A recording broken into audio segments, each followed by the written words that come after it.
It is 7 o'clock. It is the first day of December. It is Jingle Jam 2020, Vlogmas 2020.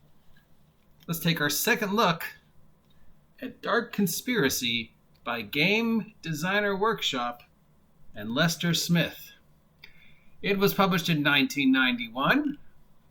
It is set in the United States in the early 21st century after a Great Depression, so pretty much now. Great Depression destroyed the global economy, left many countries isolated and bankrupt. Many American cities have expanded to form massive metroplexes, in some cases in covering entire states. Outside of the metroplexes, the majority of the country has become known as outlaw, where there's virtually no federal or state protection. Scattered throughout the outlaw zones known as Demoground have been spawning mysterious dark minions, monsters armed with deadly medicine, weapons. Players assume the role of monster hunters. So yes. It's a skill-based rule system using a D10, similar to the rules for Twilight 2000. Second edition was released in 1995, and a third edition was released in 2012, but all of them have failed just because there was no interest, especially when you're competing with Shadowrun and Cyberpunk. So it's a great blend of Cyberpunk, Call of Cthulhu, and conspiracy paranoia. So basically, it's Shadowrun. I don't know if it came out before or after Shadowrun, but basically it's Cyberpunk future, major cities, everything else is a wasteland, Mad Max wasteland. Monsters are coming through, magic is coming back. Overcomplicated system, sort of a D10 version of the Star Wars system, or kind of sounds also like the White Wolf system, which uses D10s and pips. I think my favorite part of this game is this section right here. I even marked it.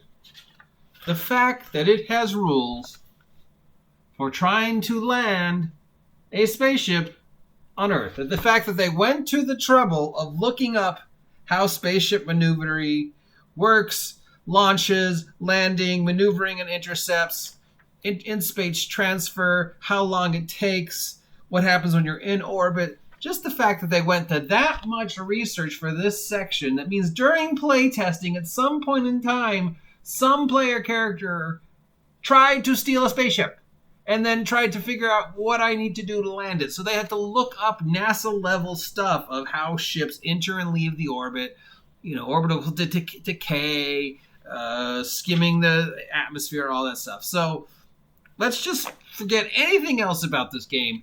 That alone makes this game awesome. The fact that they went to the trouble to look up this stuff, convert it to game rules, because at some point in time somebody tried this, and then they figured, one player tried to steal a spaceship once, which means it's probably going to happen again, so we should come up with rules for spaceship. Other than that, if you're familiar with, it reminds me a lot of a Palladium game. Just that the way it is laid out, the lack of utter editing, that it goes, rule, lore, that the monster manual is separated into 3 separate sections, but really it shouldn't be 3 separate sections. It has that other lack of sense that anybody who's seen, like Heroes Unlimited is familiar with. The art is simple but good. The weapons section is exceptional. And just, an overzealous amount of information for even the simplest things. Yeah. So it looks like, it was influenced by White Wolf, by Shadowrun, by Cyberpunk, by Paranoia, by Twilight 2000. It's got the rules for the world. Then it's got, rules for characters. Then it's got some lore. Then it's got some more rules. So it's, some people like this. I don't. As we know, I like all my rules in one section. Good, crisp, clean, very little art. I want to know how the system works really quickly, get into it, and then I want the lore at the end. And I don't want unnecessary sections, like why is the monster section cut up in 3? But I will forgive every fault, including the 1990s political incorrectness that is in this game, for this section. So, its life came to an end in looks like 2013. A company called Three Hombres Games optioned the license. They put out a supplement title called Conspiracy Rules and Under Development, but then the company went out of business. It was received poorly. Dark Conspiracy, it assumes you know how this kind of genre works. It's a very long and complete set of rule claims. Stuff like that. It's a lot of great work.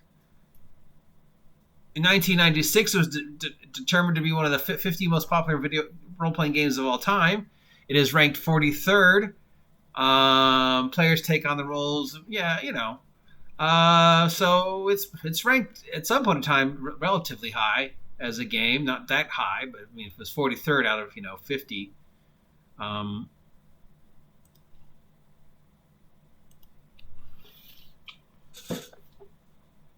I would say I would hold this in the same category that I hold GURPS books and Palladium books.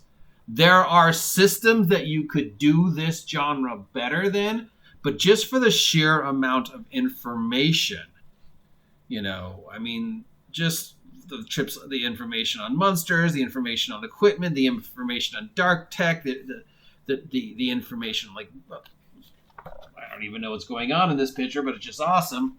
This is a source book. As a game system, it reminds me a lot of D6 Star Wars and D10 White Wolf. I mean, it looks a lot like a D10 version of Star Wars. You roll a certain amount of dice, and then you get extra dice, blah-de-blah-de-blah-de.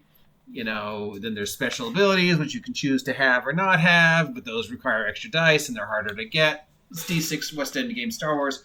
It's, D10 World of Warcraft, White Wolf. It's systems we've seen before done over. This is definitely somebody's attempt to capture the Shadowrun, Cyberpunk, 1990s, Blade Runner, Mad Max, magic and technology merging together kind of thing. It's a little too much at almost 400 pages. Good effort. It has that Palladium, just haphazard, sections don't make any sense feel to it. It's one of those games when I would, as a resource book, I'd say this is just, knocks it out of the park for the amount of information.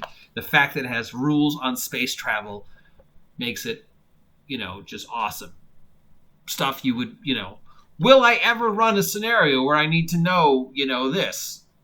Maybe I might run a game at some point in time where I need to know the actual technical specifics for landing a spaceship or driving a rig or all the other things they've gone into the trouble to do. So for that alone, the amount of book work, the amount of research, this game, awesome. Just the space section alone, it makes it a natural 20 of our scale of 1 through 20 for game ratings. Being something we haven't already seen before. We've seen this before. We've seen this done better. Obviously not Shadowrun. Shadowrun is a horrible, clunky system. Ravenstar, much better version. There's much better systems that exist now that you could use. You could use this as a genre book and then find another system to run it better in. Savage Worlds, Teeny D6, Mutant Year Zero. There's plenty of other systems that are simpler, easier, more streamlined, that do the cinematic, gritty pop, punk pulp action that this game wants you to do a lot easier, a lot simpler. So I would use this as a source book, and then I would find a different system to run it in. So 15 out of 20. Which is a pretty high rating considering there's really only one game so far, or two games that I've given a natural 22. So for me to give this a 15, it's got to be pretty amazing. And I'm not saying it's amazing because it's, just a well-written game, because it's not. It's a mess. It's pretty amazing because the amount of work that they went into over and above what they needed to do to make this game, the amount of just information on pointless stuff, like blowtorches, and vampires and changelings, and the space rules make this a 15.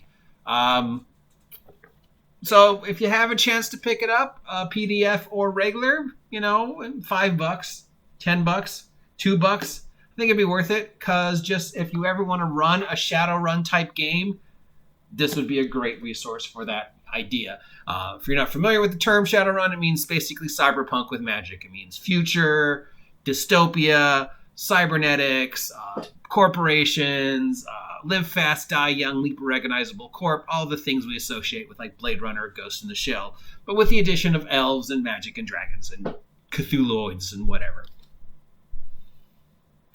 So there you go. Dark Conspiracy by Lester M. Smith from Game Designer Workshop from the 1990s. And a 15, because just pure information, this is awesome. System, organization, yeah. Spacecraft landing rules, yeah. Just makes it. If there are no other reason, the spacecraft landing rules makes this game awesome.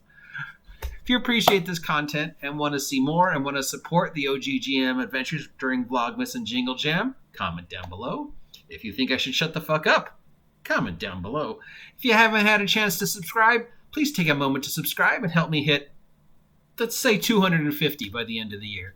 250. 300, obviously I'm not going to hit 500, so 250 by the end of the year would be awesome. And if you are feeling generous, please contribute to my PayPal. Any money I make through the PayPal this month will go directly to support Primetime Sports Camp and the Jingle Jam charities as being done through the Yodcast. Thanks. Enjoy the rest of the month. Stay warm, stay safe, stay classy. I'll talk to you, space losers. Bah humbug.